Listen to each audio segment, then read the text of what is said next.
पुंडलिक वरदे हरिविठ्ठल श्री ज्ञानदेव तुकाराम गोपाल कृष्ण भगवान की जय। माऊली ज्ञानेश्वर महाराज की जय। जगद्गुरु तुकाराम महाराज की जय। घेई घेई माझे वाचे गोड नाम विठोबाचे, तुम्ही घ्या रे डोळे सुख पहा विठोबाचे मुख। तुम्ही ऐका रे कान माझ्या विठोबाचे गुण, तुम्ही घ्या रे डोळे सुख पहा विठोबाचे मुख। मनात येते दावघी राहे विठोबाचे पायी, तुका म्हणे जीवा नको सोडू या केशवा। तुम्ही घ्या रे डोळे सुख पहा विठोबाचे मुख। प्रस्तुत कीर्तनरूपी सेवेसाठी निवडलेला अभंग जगद्गुरु श्री संत तुकाराम महाराज यांचा 5 चरणाचा अभंग आहे आणि महाराज या अभंगातून आपल्या इंद्रियांना विनंती करतायत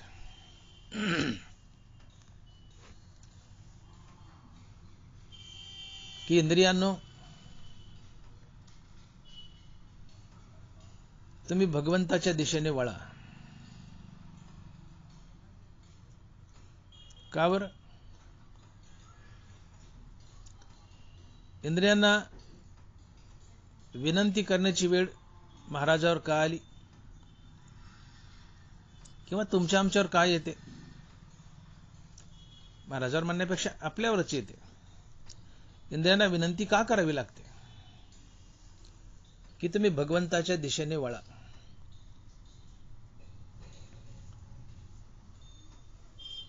तर याचं कारण निसर्गतः इंद्रियांची सारखी विषयाकडे धाव असते। इंद्रियांचा असा समज झालाय की सुख फक्त विषयातच आहे, इतरत्र कुठं सुखच मिळत नाही। दनबारा लिहित आहेत की या विषया वाचून काही अनिक सर्वथा रम्य नाही, ऐसा स्वभावची पाही इंद्रियांचा। या विषया वाचून काही अनिक सर्वथा रम्य नाही, ऐसा स्वभावची पाही इंद्रियांचा। की इंद्रियाशिवाय रम्य असं दुसरं काही नाहीच आहे। सुख आहे ते फक्त इंद्रियात आहे, इतरत्र कुठं सुखच नाही, असा या इंद्रियांचा पक्का समज झाला। सुख आहे ते फक्त विषयातच, इतरत्र कुठंच नाही, असा इंद्रियांचा पक्का समज झालाय। आणि म्हणून स्वभावताच निसर्गताच ही इंद्रिय विषयाच्या दिशेने सतत धावतात। त्यांना बराच लिहित आहेत की हितासी जे जे निके ते या इंद्रिया सदा दुखे। जे आमच्या हिताच आहे ते इंद्रियांना आवडत नाही। देवाची प्राप्ती आमचं हित आहे, पण इंद्रियाला म्हटलं का नाही चला आपण देवाच्या दिशेने जाऊ, ते इंद्रियांना दुःख होतं। आमच्या हिताचं आहे ते इंद्रियांना आवडत नाही। इंद्रियांना आवडतं ते फक्त विषय भोग। हितासी जे जे निके ते या इंद्रिया सदा दुखे। इंद्रियांना आम्ही विनंती केली की बाबांनो चला आपण देवाच्या दिशेने जाऊ, देवाची प्राप्ती करू, तर इंद्रियांना दुःख होतं। किती दुःख होतं? दानवराय वर्णन करतायत की इंद्रियांना विषयातून तोडताना इंद्रियांना किती दुःख होतं। माऊली लिहितायत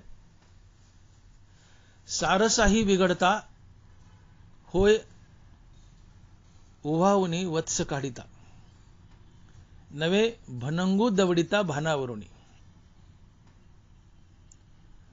पै माये पुढोनी बाळक काळे नेता जे एक, होय का उदक तुटता मिनी। तसे विषयांचे घर इंद्रिया सांडिता थोर, युगांत होय ते वीर, विराग साहती. ज्ञानोबा आहे. या 3 ओव्यातून ज्ञानोबा सांगतायत की इंद्रियांना विषयातून तोडताना इंद्रियांना किती दुःख होतं. सारसाही बिघडता, होय ओहावनी वत्स काढिता. नवे भनंगू दवडिता, भान यावरुनी. ते सारस नावाचे पक्षी असते, चक्रवाक. ते मेल फिमेल नर मादी त्यांचा जर विरह झाला, ताटातूट झाली, तर ते एकमेकाला शोधत असतात. त्या शोधनात त्यांना जे भयानक दुःख होतं. किंवा गाईचं वासरू, गाईला प्यायला सोडले, गायीने पाना सोडलाय, वासरू पितय आणि पिता पिता त्या वासराला कासेतून बाजूला वढलं. किंवा 2 दिवसाचा उपवासी मनुष्य ताटावर बसलाय, तोंडात घास घालायचा की त्याला म्हणलं उठ, आणि ताटावरून उठवलं त्याला खात्या ताटावरून. या तिघांना जेवढं दुःख होतं तितकं दुःख इंद्रियांना विषयातून बाहेर काढताना होतं.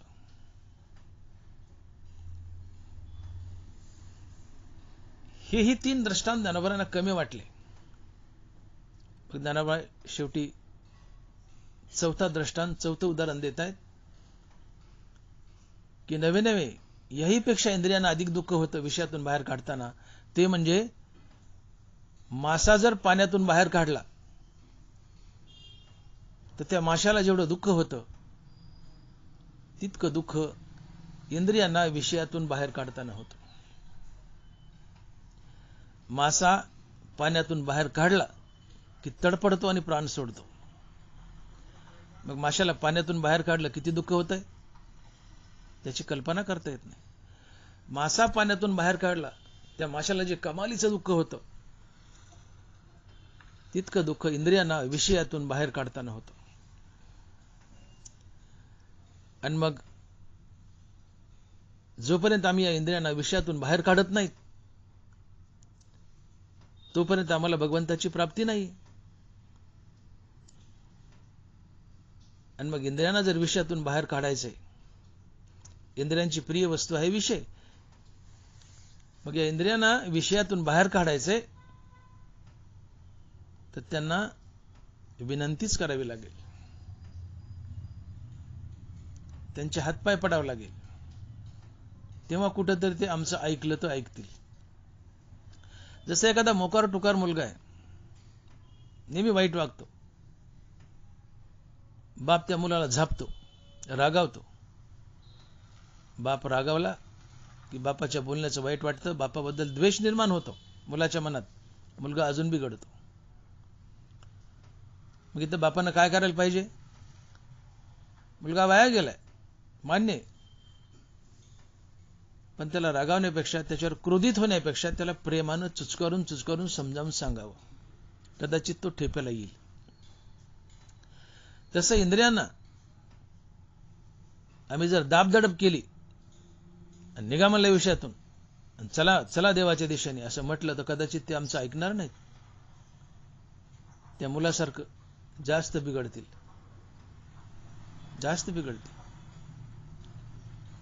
मग त्यांना चुचकारून प्रेमानं, विनंतीनं, गुडीनंच विषयातून बाहेर काढावं लागतं आणि देवाच्या दिशेने वळवावं लागतं. आणि इथे तुकोबरायाने हेच केले, इंद्रियांना विनंती केली आणि इंद्रिये विषयातून काढून देवाच्या दिशेने वळवली आहेत. का बरं इंद्रिये विषयातून का काढावी लागतात? कारण जोपर्यंत इंद्रिय विषय भोगतात तोपर्यंत तुमच्या हातून पाप पुण्याची निर्मिती होत राहते. आणि जोपर्यंत पाप पुण्याची निर्मिती तुमच्या जीवनात आहे तोपर्यंत तुम्हाला संसार बंधन आहे. कारण थोडे जरी पाप पुण्य तुमच्या जीवनात शिल्लक राहिलं तर ते तुम्हाला भोगूनच पार पाडावं लागतं. तुमचा मोक्ष आणि तुमचा देव तुम्हाला दुरावतो. नवरा लिहितात, अगा कर्मे जे वरावे तर तीही सुखदुःखी फळावे आणि तया ते भोगावया यावे देहा एका. अगदी थोडे मुंगीच्या पायात जरी पाप पुण्य शिल्लक राहिलं तर ते भोगावंच लागतं. ते भोगण्यासाठी पुन्हा पुन्हा जन्म धरावे लागतात. अगा कर्मे जे वरावे तर तीही सुखदुःखी फळावे आणि तया ते भोगावया यावे देहा एका.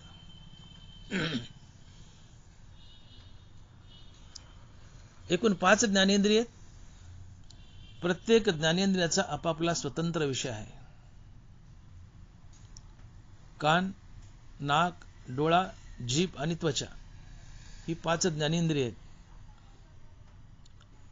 शब्द हा कानाचा विषय. देखे शब्दाची व्याप्ती, निंदा आणि स्तुती तेत द्वेषा द्वेष उपजती श्रवणाद्वारे.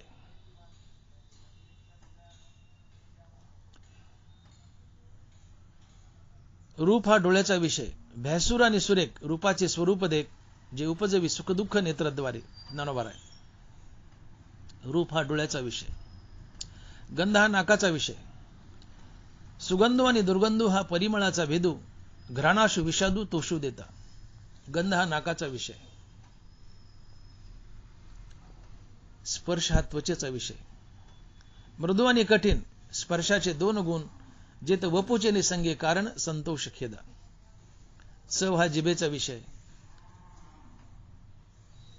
तैसाची द्विविध रसू उपजवी प्रीती आणि त्रासू म्हणून हा अपभ्रंशू विषय संगू. अशा प्रकारे 5 ज्ञानेंद्रिय आहेत आणि प्रत्येक ज्ञानेंद्रियाचा आपापला स्वतंत्र विषय. शब्द हा कानाचा विषय. शब्द हे 2 प्रकारचे, एक स्तुतीपर एक निंदापर. स्तुतीपर शब्द कानाच्या आवडीचा विषय, निंदापर शब्द कानाच्या नावडीचा विषय. रूपही 2 प्रकारचं, भैसूर आणि सुरेख. सुरेख रूप डोळ्याच्या आवडीचा विषय, भैसूर रूप डोळ्याच्या नावडीचा विषय. गंधही 2 प्रकारचा, सुगंध आणि दुर्गंध. सुगंध हा नाकाच्या आवडीचा विषय, दुर्गंध नाकाच्या नावडीचा विषय. स्पर्श 2 प्रकारचा, मृदू आणि कठीण. मृदू स्पर्श त्वचेच्या आवडीचा विषय, कठीण स्पर्श त्वचेच्या नावडीचा विषय. आणि चव 2 प्रकारची, अर्थात रस 2 प्रकारचा, एक गोड आणि दुसरा कडू. 6 आहेत पण 2च धरू आपण, गोड आणि कडू. गोड रस जिभेच्या आवडीचा विषय, कडू रस जिभेच्या नावडीचा विषय. इंद्रिय विषयात रत आहेत. निसर्गता इंद्रियाची ओढ विषय भोगाकडे आहे. कारण इंद्रियाचा समज झालाय की या विषया वाचून काही अनिक सर्वथा रम्य नाही ऐसा स्वभावची पाही इंद्रियाचा. या विषयाशिवाय इतरत्र जगात कुठं सुखच नाही असा या इंद्रियांचा समज झाला आणि ते सारखे विषयाकडे धावत आहे. आणि इंद्रिय विषय सेविती ते हर्ष शोक उपजती आणि अंतर अल्पयुती येणे संगे. इंद्रियाने विषय भोगला त्यातून पाप पुण्याची निर्मिती, सुख दुःखाची निर्मिती आणि सुख दुःख भोगण्यासाठी मनुष्य संसार बंधनात पुन्हा पुन्हा जन्मतो मरतो, संसार बंधनात अडकतो. उदाहरण म्हणून तुम्हाला कानाचा विषय सांगतो की कानाचा विषय भोगला तर पाप पुण्याची निर्मिती कशी होती आणि मनुष्य संसार बंधनात कसा अडकतो. कान हा ज्ञानेंद्रिय. शब्द हा कानाचा विषय. शब्द हे 2 प्रकारचे, एक स्तुतीपर आणि एक निंदापर. स्तुतीपर शब्द कानाच्या आवडीचा विषय, निंदापर शब्द कानाच्या नावडीचा विषय. देखे शब्दाची व्याप्ती, निंदा आणि स्तुती तेत द्वेषा द्वेष उपजती श्रवणाद्वारे. श्रवणद्वार म्हणजे कान. कान ज्ञानेंद्रिय. शब्द हा कानाचा विषय. शब्द 2 प्रकारचे, एक स्तुतीपर आणि एक निंदापर. स्तुतीपर शब्द कानाच्या आवडीचा विषय, निंदापर शब्द कानाच्या नावडीचा विषय. उदाहरणार्थ एखाद्या माणसानं तुमची फार तोंड भरून स्तुती केली, तुमचं कौतुक केलं, तुमची वाहवा केली, तुम्हाला मोठेपण दिलं, तुमच्या पुढं पुढं केलं, तात्पर्य एखाद्या माणसाने तुमची स्तुती केली, तर ज्या माणसानं आपली स्तुती केली त्या माणसाबद्दल तात्काळ आपल्या मनात राग अर्थात प्रीती प्रेम निर्माण होतं. राग द्वेष म्हणतो ते राग. राग म्हणजे भांडण नाही, राग म्हणजे प्रेम. एखाद्या माणसाने तुमची खूप स्तुती केली, तात्काळ स्तुती करणाऱ्या माणसाबद्दल तुमच्या मनात राग अर्थात प्रेम प्रीती निर्माण होते. तुम्ही लगेच त्या माणसाच्या गळ्यात हात टाकता, त्याची चौकशी करता. का स्तुती ही माणसाला प्रिय आहे? किती प्रिय आहे स्तुती? माणसाला किती प्रिय आहे? स्तुती ऐकायला मेलेला मनुष्यही उठेल, स्तुती ऐकल्याने पुन्हा मरेल, इतकी स्तुती माणसाला प्रिय आहे. समोरच्यानं तुमची स्तुती केली आहे, तुमच्या कानानं स्तुती भोगली आहे, तात्काळ तुम्हाला स्तुती करणाऱ्याबद्दल राग अर्थात प्रेम निर्माण होईल. तुम्ही त्याच्या गळ्यात हात टाकाल, त्याची चौकशी कराल, कुठले काय, त्याच्याशी तुम्ही मैत्री कराल, त्याला तुम्ही हॉटेलमध्ये न्याल, चहा पाजाल, नाश्ता खाऊ घालाल, तुम्ही त्याच्याबरोबर सदवर्तन कराल आणि या सदवर्तनातून या सत्कर्मातून पुण्याचा जन्म होतो. पुण्य जन्माला आलं विषय भोगातून. आता एखादा मूर्ख माणूस आहे, तो तुमच्याशी वाईट वागला, तुम्हाला घाणघाण बोलला, तुमची निंदा केली, तुमच्या कुच्च्या केल्या, तर ज्यांनी तुमची निंदा केली, कानानं निंदा भोगली, वाईट बोललाय, कानानं निंदा भोगली, तर ज्यांनी तुमची निंदा केली त्या निंदा करणाऱ्याबद्दल तात्काळ तुमच्या मनात द्वेष निर्माण होतो. हा द्वेष क्रोधाला जन्म देतो. क्रोधामुळे तुमचा सारासार विचार नाहीसा होतो. त्यामुळे तुमची बुद्धी भ्रष्ट होते आणि तुम्ही समोरच्या मनुष्यासोबत गलिच्छ वर्तन करता, त्याला शिवीगाळ करता, हाणामार करता आणि या गलिच्छ वर्तनातून हाणामारीतून पाप जन्माला येतं आणि तुमच्या जीवनात पुण्य आणि पाप जन्माला आलं रे आलं की ते तुम्हाला भोगूनच पार पाडावं लागतं. आणि म्हणून ज्ञानोबा म्हणतायत की आगा कर्मे जिवरावे तैतीही सुखदुःखी फळावे आणि तया ते भोगावया यावे देहा एका. तुमच्या जन्मात तुमच्या जीवनात थोडंही पाप पुण्य निर्माण झालं किंवा शिल्लक राहिलं तर ते भोगण्यासाठी तुम्हाला पुन्हा पुन्हा जन्म धरावे लागतात आणि जन्म मरणाच्या फेऱ्यात अडकावं लागतं. कारण पाप पुण्य हे भोगूनच पार पाडावं लागतं. आगा कर्मे जेवरावे ज्ञानोबा बोलतायत. कान हा ज्ञानेंद्रिय. शब्द हा कानाचा विषय. शब्द दोन प्रकारचे, एक स्तुतीपर एक निंदापर. तुमच्या कानानं स्तुती भोगली, ज्यांनी स्तुती केली त्याच्याबद्दल राग, रागातून सदवर्तन, सदवर्तनातून पुण्याचा जन्म. कुणीतरी तुमची निंदा केली, कानानं निंदा भोगली आहे, निंदा करणाऱ्याबद्दल द्वेष, द्वेषातून क्रोध, क्रोधातून गलिच्छ वर्तन, त्यातून पापाचा जन्म.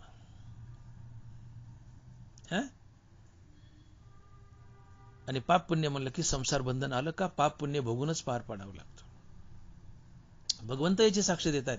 ध्यायतो विषयान पुसा संगस्तेषु जायते संगात संजयाते कामा कामात क्रोधोबी जायते क्रोधात भवति सम्मोहा सम्मोहात स्मृती विभ्रम स्मृतिभंशात बुद्धिनाशो बुद्धिनाशात प्रणश्यति.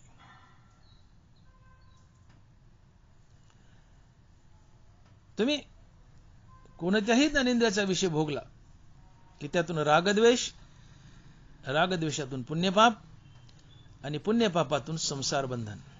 आगा कर्मे जे वरावे तैतीही सुखदुःखी फळावे आणि तया ते भोगावया यावे देहा एका. हाच प्रकार डोळ्याला आहे, नाकाला आहे, जिभेला आहे, त्वचेला आहे.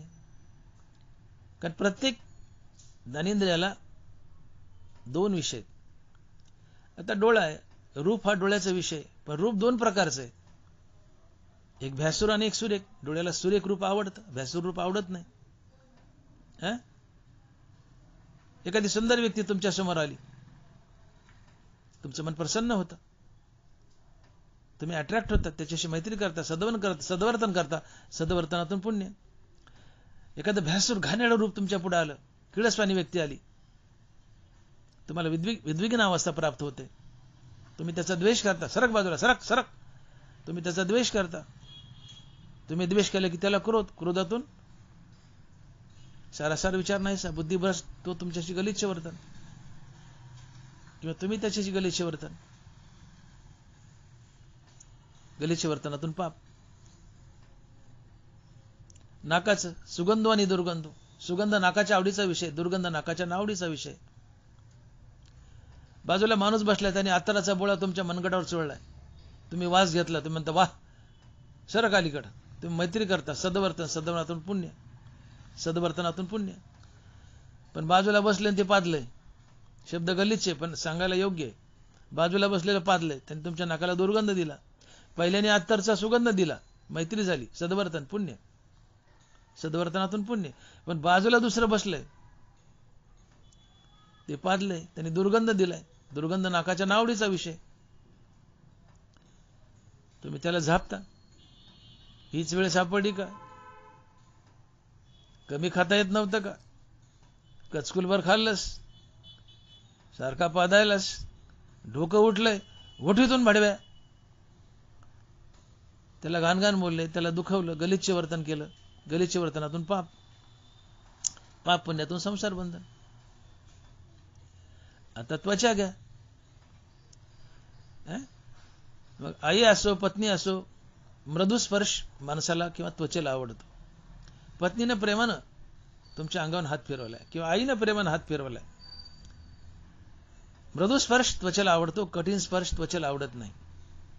पत्नीनं, आईनं, जी कोणी असेल, तुम्हाला मृदू स्पर्श केलाय, कुरवाळलाय,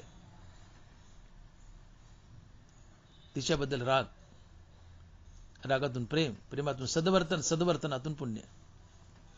पण कुणी तुम्हाला काठीने हाणलंय, कठीण स्पर्श केला त्वचेला, काठीनेच हाणलंय, लाथाने, मुक्याने, काठीने. ज्यांनी काठीने हाणलंय तर त्वचेला कठीण स्पर्श आवडत नाही. मृदू स्पर्श त्वचेच्या आवडीचा विषय, कठीण स्पर्श त्वचेच्या नावडीचा विषय. तुम्हाला काठीने हाणले, ज्यांनी हाणले त्याच्याबद्दल द्वेष, द्वेषातून क्रोध, क्रोधातून गलिच्छ वर्तन, गलिच्छ वर्तनातून पाप. पुण्य पाप म्हणलं की भोगूनच पार पाडावं लागतं. संसार बंधन आलंच, अगा कर्मे जेवरावे. आता राहिली जीभ. जिभेची चव हा जिभेचा विषय, पण चव दोन प्रकारची, रस दोन प्रकारचे. तसे सहा आहेत, कटवंगलं, लवण, पण दोन धारा. जिभेला गोड रस आवडतो, कडू रस आवडत नाही. एखाद्या माणसानं तुम्हाला मिष्टान्नाची पंगत दिली आपल्या घरी नेऊन, तुम्ही प्रसन्न होता, त्याच्याबद्दल राग, प्रीती, प्रेम, तुम्ही त्याच्याशी सद्वर्तन करता, मैत्री करता, त्या सद्वर्तनातून पुण्याचा जन्म. पण एखाद्याने अतिशय घाणेरड, जुनं खरकट मरकट कसले घाणेरडं जेवण घातले, ज्याला चवच नाही, तुम्हाला त्याच्याबद्दल द्वेष, द्वेषातून क्रोध, क्रोधातून गलिच्छ वर्तन, गलिच्छ वर्तनातून पाप. पाप पुण्य म्हणलं की भोगावंच लागतं. संसार बंधन आलंच, आगा कर्मे जेवरावे. अशा प्रकारे ही 5 ज्ञानेंद्रिय आहेत आणि प्रत्येक ज्ञानेंद्रियाचा आपापला स्वतंत्र विषय आहे. आणि ही ज्ञानेंद्रिय सारखी विषयात चरत असतात आणि विषयात चरून, विषय भोगून तुमच्याकडून पाप पुण्य करून घेतात आणि पाप पुण्य तुम्हाला भोगूनच पार पाडावं लागतं. आणि ते भोगण्यासाठी तुम्हाला पुन्हा पुन्हा जन्म धरावे लागतात आणि तुम्ही संसार बंधनात अडकता, 84 लाख योनी फिरत असतात. तुमचा देव आणि मोक्ष दुरावतो. आणि म्हणून ज्ञानोबा म्हणतात की विषयाचे ध्यान विपाय आहे मन, तरी ऐसनी पतन गिवन सीत पावे. काय म्हणतात ज्ञानोबा? विषयाचे ध्यान विपाय आहे मन, तरी ऐसनी पतन गिवन सीत पावे. साधं विषयाचं ध्यान जरी मनात आलं, विषय भोगले तर पाप पुण्य होईल, पण विषयाचं ध्यान जरी मनात आलं तर ऐसनी पतन गिवन सीत पावे. विषयाचं ध्यान मनात आलं, विषयाचं चिंतन केलं की हे मन तुम्हाला विषयाकडे खेचून नेतच, विषय भोगायला लावतच, पाप पुण्याची निर्मिती करतच आणि तुम्हाला संसार बंधनात अडकवतच. देव दुरावला, मोक्ष दुरावला. विषयाचे ध्यान विपाये वाहे मन, तरी ऐसनी पतन गिवन सीत पावे. अर्थात जो मनुष्य ज्ञानेंद्रियाचे विषय भोगतो त्याचं पतनच होतो, तो नरकालाच जातो. आणि म्हणून जोपर्यंत तुम्ही विषयाचा त्याग करत नाहीत तोपर्यंत तुम्हाला सद्गती लाभू शकत नाही. आणि म्हणून ज्ञानोबा म्हणतात की म्हणून आपली आपण पिया, जरी इंद्रिय येती आया, तरी अधिक काय धनंजया सार्थक वासे. मानवी जीवनातलं सर्वात मोठं सार्थक जर काय असेल तर इंद्रियावर ताबा मिळवणं. आपुली आपण पेया जरी इंद्रिये ती आया तरी अधिक काय धनंजया सार्थको असे. अरे यापेक्षा काय मोठं सार्थक आहे? कोणतं? की आपण आपली इंद्रिय जिंकणं. पण मनुष्य जीवनातील सर्वात मोठं सार्थक जर काय असेल तर आपण आपल्या इंद्रियावर ताबा मिळवणं, आपण आपली इंद्रिय जिंकणं. का? इंद्रियावर ताबा मिळवला, इंद्रिय जिंकली की आपण इंद्रिय विषयातून काढू शकतो आणि भगवंताच्या दिशेने नेऊ शकतो आणि आम्हाला भगवंताची प्राप्ती सुलभ होते, आम्हाला मोक्ष मिळतो, देव भेटतो. आणि म्हणून जोपर्यंत तुम्ही इंद्रियाच्या अधीन आहेत, इंद्रियाचे दिने आम्हा केले नारायणे. नारायणाने अर्थात मूळच आम्हाला निसर्गात आम्ही इंद्रियाच्या अधीन आहोत, इंद्रियाच्या दीन आहोत, इंद्रियाचा पगडा आहे आमच्यावर, आम्ही इंद्रियाचे गुलाम आहोत. इंद्रिय आमचा मालक आहे. इंद्रिय जसे नाचवतील तसं आम्ही नाचतो, विषय भोगतो. आणि मग जोपर्यंत विषय भोगतात, ज्ञानोबा बोलतात की पतंगा दिपी आलिंगन ते तर त्यासी अचूक मरण ती विषयाचरण आत्मघाता. ऐका नीट. पतंगा दिपी आलिंगन ते तर त्यासी अचूक मरण ती विषयाचरण आत्मघाता. ते पतंग नावाची पाकोळी असते, तिला वाटतं मी दिव्याला विजवेल, ती दिव्यावर झडप घालायला जाते, पण अचूकरित्या ती पाकोळीच मरती, तो पतंग मरतो. तसं तुम्ही विषयात सरले की तुमचं मरण अर्थात तुमचं पतन अचूकरित्या होतं. पाकोळी दिव्याला विजवायला गेली की तिला जळावं लागतं. तुम्ही विषय भोगले की तुम्हाला जळावं लागतं, अर्थात तुम्हाला नरकालाच जावं लागतं. ती विषयाचरण आत्मघाता. तुम्ही विषय भोगले की तुमचा आत्मघातच होणार, तुम्ही नरकालाच जाणार. आणि म्हणून विषयाचे ध्यान विपाय आहे मन तरी एसनी पतन गिवंसित पावे. जो मनुष्य ज्ञानेंद्रियाचे विषय भोगतो तो नरकालाच जातो. मी बोललो सगळ्या ज्ञानेंद्रियाचा विषय सांगितला. बघा, कानाने निंदा स्तुती भोगली, स्तुती भोगली पुण्य, निंदा भोगली पाप. आणि पदरी पाप असेल तर तुम्हाला नरकालाच जावं लागेल, नरकालाच जावं लागेल. स्तुतीपेक्षा निंदेने माणूस जास्त खवळून उठतो. आणि म्हणून स्तुतीने जेवढं पुण्य होईल त्यापेक्षा निंदेने अधिक पाप पैदा होतं. विषय भोगल्यानंतर पाप पुण्य दोन्ही निर्माण होतात, पण पुण्य अल्प आणि पाप जास्त निर्माण होतं. आणि जिथे जास्त पाप आहे तो मनुष्य नरकालाच जातो. तुमच्या पदरी खूप पाप आहे, तुम्ही नरकाला जाल. तुमच्या पदरी खूप पुण्य आहे, स्वर्गाला जाल. तुमच्या पदरी पाप पुण्य समान आहे, तुम्ही पुन्हा मनुष्य व्हाल. तुमच्या पदरी पाप पुण्य शिल्लक नाही, तुम्ही मुक्त व्हाल. आणि म्हणून नाथ महाराज म्हणतात की सुकृत दुष्कृत समान समी तेची पाविजे मनुष्य भूमी जे पडे विषमी ते स्वर्गग्रामी का नरके. विषयात सरले, विषयात विषय भोग घेतला की पुण्य पाप दोन्ही निर्माण होतं, पण पुण्य कमी प्रमाणात, पाप अधिक प्रमाणात. आणि पाप खूप प्रमाणात असलं की तुमचं पतन होतं, तुम्हाला नरकालाच जावं लागतं. आणि म्हणून ज्ञानोबा शब्द करतायत, शब्दप्रयोग करतायत की विषयाचे ध्यान विपाय आहे मन तरी एसनी पतन गिवंसित पावे. विषय भोगल्यावर तर ठीक आहे, पतन असेल, पण विषयाचं ध्यान जरी मनात आलं तर तुमचं पतन ठरलेलं आहे. तात्पर्य विषय भोगातून तुमचं पतन होतं, तुम्ही नरकालाच जाता, कारण विषयातून पापाची खूप मोठ्या प्रमाणात निर्मिती होती. पुण्य कमी पण पाप जास्त निर्माण होतं आणि पाप तुम्हाला नरकाला नेतं. आणि म्हणून जोपर्यंत विषय चरण आहे, विषय भोग आहे, इंद्रिय विषयात रममान आहेत, तोपर्यंत पाप घडणारच. पाप पुण्य दोन्ही आहे, पण पाप कमी, पुण्य कमी, पाप जास्त होणार. हे पाप तुम्हाला नरकालाच नेणार. मग तुम्हाला देव कधी भेटणार? मग तुमच्या भगवत प्राप्तीला आडवं येते कोण? प्रामुख्यानं तर ज्ञानेंद्रियाचा विषय भोग. पाप दोन गोष्टीमुळे जन्माला येतं. एक ज्ञानेंद्रियाचा विषय भोग जे आपण आता बोललो, आणि दुसरं आपली बरे वाईट कर्म, नित्यनैमित्तिक कर्म, त्यातून पुण्य जन्माला येतं. काम्य कर्म, त्यातून पुण्य जन्माला येतं. निषिद्ध कर्म, त्यातून पाप जन्माला येतं. कर्मातून पाप पुण्य जन्माला आलं, विषय भोगातून पाप पुण्य जन्माला आलं. आणि म्हणून जोपर्यंत तुम्ही विषय भोगत राहाल तो पुण्य आणि पापाची निर्मिती, पुण्य पापाची निर्मिती म्हणलं की संसार बंधन आलंच. तुम्हाला चुकूनही मोक्षाने देव मिळणार नाही. मग परमार्थाची खरीखुरी व्याख्या जर करायची असेल तर जीवन पाप पुण्यरहित होण्यासाठी आयुष्यभर केलेली रामनामाची साधना म्हणजेच परमार्थ. जीवन पाप पुण्य रहित व्हावं. सद्गुरू येतो, मुक्ती देतो, आत्मज्ञान देतो. मी बोललो, पदरी गडगंज पापे नरकाला जाल, पदरी गडगंज पुण्य स्वर्गाला जाल, पाप पुण्य समाने पुन्हा मनुष्य व्हाल, पाप पुण्य शिल्लक नाही मुक्त व्हाल. सुकृत दुष्कृत समान समी, तेची पाविजे मनुष्यभूमी, जे पडे विषमी ते स्वर्गगामी का नरकी. जीवन पाप पुण्य रहित व्हावं, मुक्ती लाभते, सद्गुरू शोधत येतो, आत्मज्ञान शोधत येतं, देव शोधत येतो, सगळं मिळतं. जीवन पाप पुण्य रहित व्हावं. पण तुम्ही विषय भोगत असाल तर जीवन पाप पुण्य रहित कधी होत नाहीच. कारण विषय सेवनातून, ज्ञानेंद्रियाच्या विशेष सेवनातून पाप पुण्याची सातत्याने निर्मिती होते. आणि पाप पुण्य जर जीवनात निर्माण झालं तर ते भोगावंच लागतं, भोगावंच लागतं. आगा कर्मे जेवरावे ते ती सुख दुःखी फळावे, आणि तया ते भोगावया यावे देहा एका. आणि म्हणून आम्ही ज्ञानेंद्रियाचे गुलाम आहोत. ज्ञानेंद्रिय विषयात चरतात, विषय भोगतात, आणि या विषय भोगातून पाप पुण्याची निर्मिती करतात. हे पाप पुण्य भोगावंच लागतं आणि आम्हाला संसार बंधनात अडकावंच लागतं. आमचा देव दुरावतो, मोक्ष दुरावतो.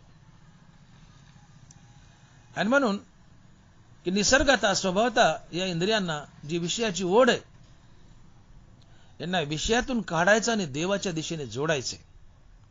यासाठी यांना विनंतीच करावी लागेल. पोरग लय बिघडले, हाणून मारून ठेपायला येत नाही, त्याच्या पायाच पडावं लागेल बापाला, चुच करून गुडी गुडून त्याला ठेपायला आणावं लागेल. तसं इंद्रियांनाही चुच करावं लागतं, विनंती करावी लागते की ज्या ज्या अभंगातून तुकोबराय करतायत. काय विनंती केली? पहिली विनंती, घी घी माझे वाचे गोड नाम विठोबाचे. अभंगाच्या पहिल्या चरणात काय विनंती केली? घी घी माझे वाचे गोड नाम विठोबाचे. इंद्रियांना विनंती केली, त्यात पहिली जिभेला विनंती केली.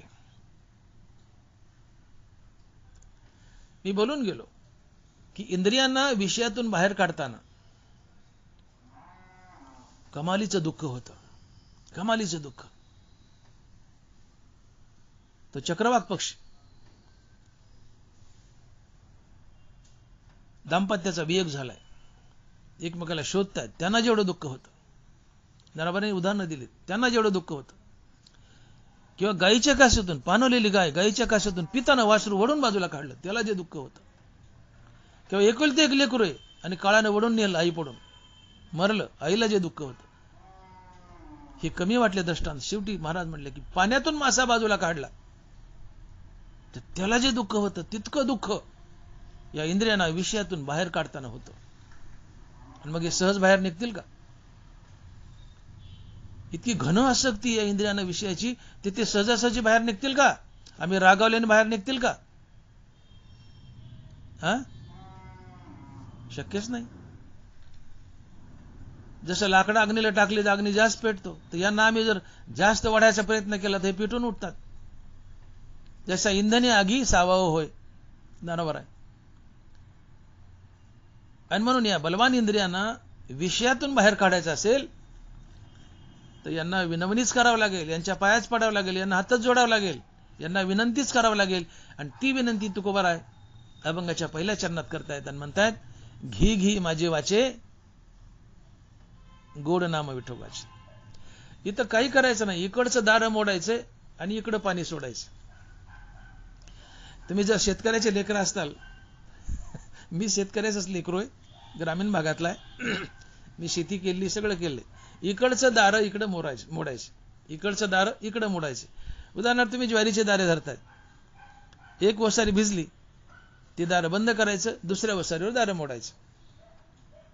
त्याला म्हणायचं इकडचं दार इकडं मोडायचं.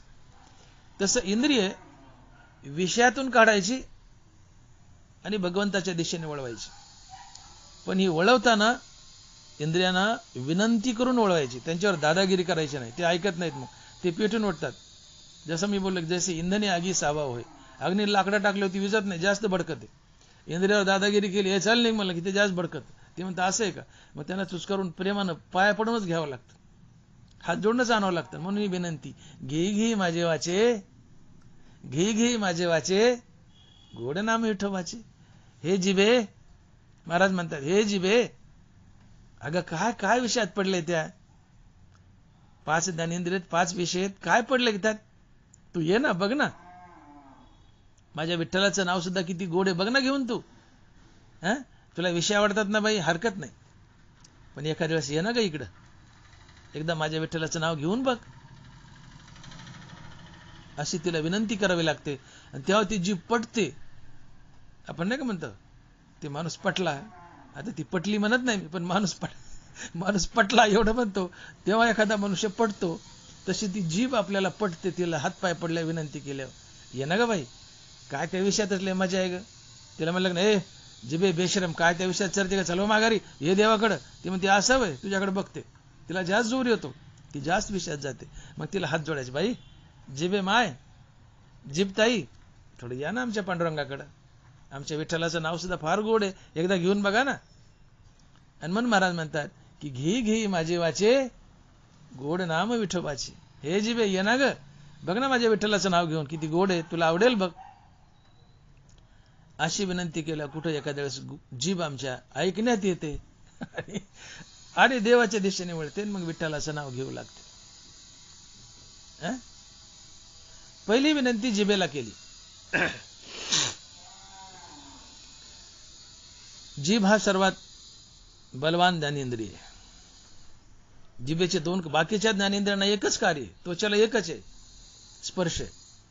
मग ते 2 प्रकारचे आहेत, मृदू कठीण वगैरे, पण एकच कार्य. डोळ्याला रूप आहे, 2 प्रकारचे, भ्यासूर सुरेख, पण एकच आहे, एकच रूप आहे. नाकाला गंध आहे, 2 प्रकारचा आहे, सुगंध दुर्गंध, पण विषय एकच आहे. कानाला निंदास्तुती, 2 प्रकारचे, पण विषय मूळतः एकच, शब्द हा एक विषय. जिभेचा विषय चव आहे, एक झाला. जीभ ज्ञानेंद्रिय आणि जीभ बोलते, म्हणजे तोंड किंवा जीभ हे कर्मेंद्रिय बी.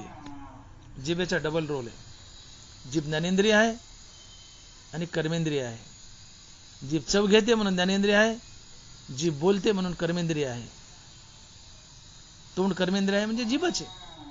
तोंड काय, जीभ नसेल तोंड काय बोलणार आहे? जीभ बोलते म्हणून कर्मेंद्रिय, जीभ चव घेते म्हणून ज्ञानेंद्रिय. डबल रोल आहे, डबल ताकद आहे. म्हणून पहिली विनंती जिभेला आहे, घेई घेई माझे वाचे, गोड नाम विठोबाचे.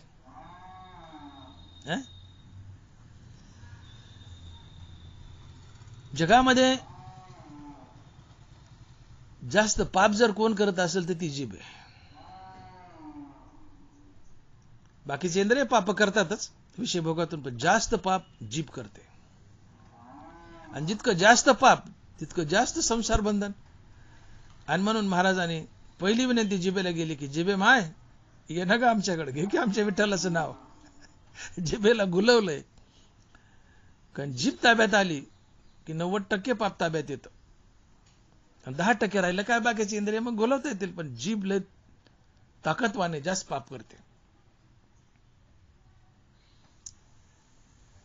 ज्ञानोबरायांनी वाणीचे एकूण 12 दोष सांगितले, जीभ कशी पाप करते. ज्ञानोबरायांनी ज्ञानेश्वरीमध्ये वाणीचे एकूण 12 द्वेष सांगितले.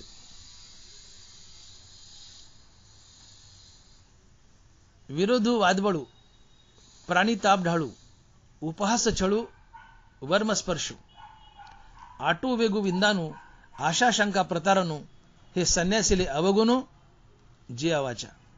हे एकूण वाणीचे 12 दोष आहेत. आणि या 12 दोषातून जीभ सारखं पापच करीत असतील, तुम्हाला नरकाला नेत असतील.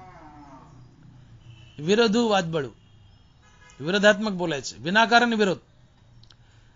अरे संध्याकाळी फार उशीर होतो माणसाला यायला जायला झोपायला, मग कीर्तन 9 ते 11 ऐवजी आपण 6 ते 8 ठेवू. एखाद्याने म्हणायचं नाही जमायचं, 6 ते 8 नाही, 9 ते 11च पाहिजे, नाही तर आम्ही पट्टी देणार नाही. कारण नसताना विरोध. विरोधू, विरोधात्मक बोलणं. हो, आपल्याला गावाला जीपने जायचंय, नाही नाही मला बसनेच जायचंय, गरज नसताना विरोध. विरोधू, विरोधात्मक बोलणं वाणीचा दोष आहे, पाप जन्म घेतं. विरोधू वादबळू, वाद उभा राहिला असं बोलायचं, घाण घाण घाण घाण अश्लील शिव्या द्यायच्या, गटुड्यातल्या घाण घाण शिव्या द्यायच्या, वाद उभा राहिला असं बोलायचं. विरोधू वादबळू. प्राणी ताप ढाळू, संताप येईल असं बोलायचं. बाप दारात उभा आहे, आई घरात स्वयंपाक करते, मुलगा मध्ये उभा आहे. बाप मुलाला म्हणतो पप्या आईला बोलवर तुझ्या. मुलगा आईकडे गेला, म्हणतो आई तुला बोलवलंय. आई म्हणते कोणी? तर मुलगा म्हणतो तुझ्या नवऱ्याने. बरं का? आता पप्पानी बाबांनी म्हणला काय बिघडेल, पण म्हणला तुझ्या नवऱ्याने. भले सत्य बोलला पण कटू बोलला. जो बोलवतो तिचा नवराच आहे. आपण पप्पानी बोलले, बाबांनी बोलले, माझ्या बापानी बोलले म्हण ना, पण डायरेक्ट म्हणला तुझ्या नवऱ्याने. आईला संताप येतो. या चुलीतल्या जळत्या लाकडाने मारू, त्याच्या नडीचा घोट घेऊ, याला का मी जन्माला घातलं, असं तिला पश्चाताप होतो. प्राणीताप ढाळू, संतापजनक बोलणं, वाणीचा दोष, पापाची निर्मिती होते, नरकाला जाता. विरोधू, वादबळू, प्राणीताप ढाळू, उपहास छळू, उपहासात्मक बोलणं. अतिशय चांगली सून आहे, सुंदर संसार करते, पण सासू थाय थाय थाय थाय नाचीत असते तिला खालीवर खालीवर खालीवर. अगले राजा रुस्तमाचीस काय 4 टारकाला नाही आणलेस बापाच्या घरून आणि दिमाग करायलीस, हाय ते खाकी. उपहासात्मक बोलणं, पावलं पावली सुनेचा अपमान करणं, उपहास छळू, वर्मस्पर्श, उपहासात्मक बोलणं, वाणीचा दोष आहे. पुढं वर्मस्पर्श, वर्माला झुंबल असं बोलायचं. ए लंगड्या, ए फेगड्या, ए डुचक्या, ए नकट्या, ए काळ्या, ए रगत पित्या, ए फलान्या बिस्तान्या. व्यंगावर बोट ठेवायचं, व्यंगावर. ए डुचक्या, ए तिरळ्या, ए लंगड्या, ए फेगड्या, वर्मावर बोट ठेवायचं, झुंबल असं बोलायचं. त्याच्या हृदयामध्ये अग्नीचा डोम निर्माण होईल असं वर्मस्पर्श बोलायचं. वाणीचा दोष आहे, पापाचा जन्म होतो, नरकाला जावं लागतं. विरोधू, वादवळू, प्राणी ताप ढाळू, उपहास छळू, वर्मस्पर्श. आटू, वेगू, विंदानू, आशा, शंका, प्रतारणू, हे संन्यासीले अवगुणू जियावाच्या. आटू, हट्टात्मक बोलणं. बाप म्हणतो आपली गरीबी रे, जाऊ दे, साधा मोबाईल घे आपला 5-6 हजाराचा, लय झाला 10 हजाराचा. नाही, मला सगळ्यात मोठा स्मार्टफोनच घ्यायचा आहे, 25,000 30,000. अरे बाप म्हणतो गरीबी, नाही ना मला घ्यायचाच, रडत बसत. घेऊन देतो बाप. आटू, हट्ट करणं. कुठला हट्ट? हट्टात्मक वाणी, दोष आहे. ऍडजस्टमेंटच करायची नाही, नुसतं हट्ट, पाहिजे म्हणजे पाहिजे, दे म्हणजे देच. आटू, वेगू, वेगात फाड फाड फाड फाड फाड फाड बोलायचं. भाजीला थोडं मीठ कमी पडले, काय बिघडतं का, मरतं का? नगभर मीठ कमी पडलं किंवा जास्त झालं तर. पण बायकोची कुळी काढायची. पोरीची म्हातारी झालीस, पण अजून भाजीला मीठ किती टाकावं तुला कळत नाही. हे शिकलं का तुझ्या माईनी? हे शिकलं का तुझ्या बापानी? हेच वळण का तुझं खानदानच नालाय की 50 शिवाय द्यायच्या बायकोला, का तर भाजीला मीठ थोडं कमी पडले. अरे वेगात फाड फाड फाड फाड, तिचा विचारच करायचा नाही, फाड फाड फाड फाड फाड बोलायचं. वेगू, वेगात बोलणं, दोष आहे, पापाची निर्मिती, नरकाला जातं. आटू, वेगू, विंदानू, विंदान म्हणजे कपट. मनात कपट ठेवायचं, वरून एक आतून एक, वरून एक आतून एक, पारद्यासारखं हरणाला चारा दाखवायचा आणि त्याला जाळ्यात पकडायचं. विंदान, कपटयुक्त वागणं, कपटयुक्त बोलणं, दोष आहे, पाप आहे, नरकाला जातं. वाणीचे दोष. आटू, वेगू, विंदानू, आशा, आशाला लावायचं. एखादा मनुष्य पैसे मागायला आला, 5,000 उसने द्या, हो देतो म्हणायचं. आणि तो ज्यावेळेस मागायला येईल त्यावेळेस माझं नाही रे पोराची फीस भरायची, मी पाठवून दिली, माझं रुपया राहिला नाही, घरात आहेत पण द्यायचे नाही. आशाला लावायचं, हो म्हणायचं, द्यायचं नाही. आशा, शंका, शंकायला असं बोलायचं. अहो काय विचारता, पोरगी एवढी सुंदर आहे, काय पोरगी म्हणता, चांदीसारखी, एवढी पोरगी सुंदर आहे, पण नुसतं पण म्हणायचं का बसायचं. आता पोरगी चांदीसारखी सुंदर आहे, पण म्हणलं की समोरच्या पार्टीला शंका येते. पण मग हिचं चारित्र्य खराब आहे का, काहीला अंतस्थ कथा, गुप्त रोग आहे का मोठा शरीरात, काहीचं खानदान खराब आहे, हिचं आचरण खराब आहे, अशा शंका येत्या. सूर पण मोडतं. पोरगी फार सुंदर आहे हो, विचारूच नका, परंतु, नुसतं परंतु म्हणायचं, पुढे काय बोलायचं नाही. शंकायला असं बोलायचं. आटू, वेगू, विंदानू, आशा, शंका, प्रतारणू, फसवायचं. मनुष्य मांजर शिंब्याला उभा आहे आणि तो म्हणतो बीडचा रस्ता कोणता हो, तर त्याला सोलापूरचा रस्ता दाखवायचा.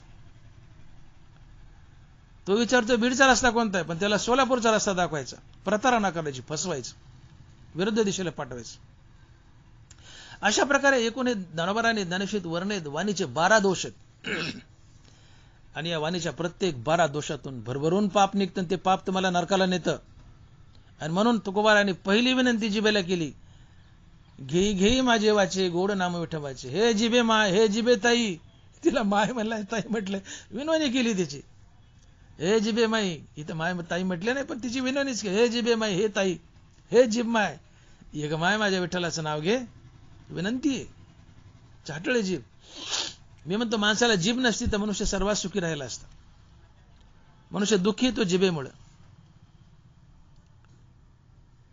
माणसं बोलून त्यावर विचार करतात, विचार करून बोलणारा एखादाच असतो.